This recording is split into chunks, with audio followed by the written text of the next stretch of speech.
Kama tunavyojua kwa hakika kuwa rushwa ni adui wa maendeleo ya taifa na ustawi wa wananchi wetu, na rushwa hunyima haki kutendeka.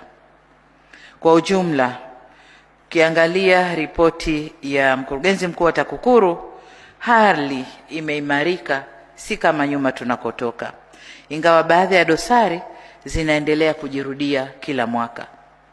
Hapa ni kuelekeze mkurugenzi mkuu wa TAKUKURU kwamba chombo chetu kiendelee kuchukua hatua bila upendeleo wala muhali kukabili vitendo vya rushwa na ufisadi.